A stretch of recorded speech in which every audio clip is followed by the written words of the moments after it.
why is no one talking about this? When we discuss the transatlantic slave trade, the story often sounds simple. Europeans came to Africa, captured people, and shipped millions across the ocean.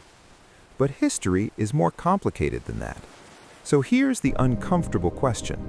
Did some African kings participate in the slave trade? The honest answer? Yes, some did. But the full story is far deeper than a headline. Between the 1400s and 1800s, European ships arrived along West and Central African coasts looking for labor, not just labor, plantation labor for the Americas. And they did not randomly invade forests capturing millions alone. They traded, they negotiated, they built coastal relationships with powerful African kingdoms. Some rulers, particularly in regions like present-day Benin, Nigeria, Ghana, Angola, and Congo, sold captives to European traders. Most of those captives were prisoners of war. Some were criminals. Some were people captured during conflicts between rival states.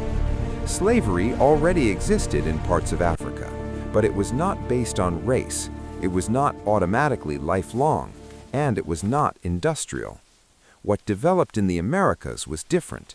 It became racialized, permanent, hereditary, brutal on a scale the world had never seen.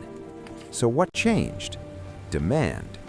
European plantations in the Caribbean, Brazil, and North America needed massive labor: sugar, cotton, tobacco.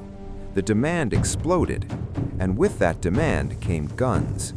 European traders offered firearms in exchange for captives. Kingdoms that accepted gained military advantage.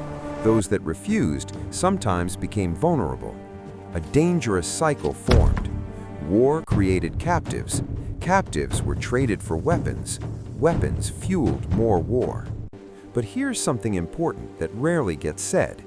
Europe controlled the ships. Europe controlled the global market. Europe built the plantation system.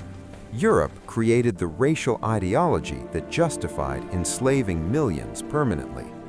African kingdoms did not sail to Europe capturing people. The system was global, and it was driven by European economic demand. Still, that does not erase African participation in certain regions. Some leaders resisted. Some even complained that the trade was destabilizing their societies. Others saw profit and power and chose to participate. History is not simple heroes and villains. It is human decisions under pressure, greed, fear, ambition, and survival. So why is no one talking about this? Maybe because it forces us to hold two truths at once. Yes, European powers built and industrialized the largest slave system in history. And yes, some African rulers were complicit in supplying captives. Understanding this doesn't shift responsibility, it deepens it.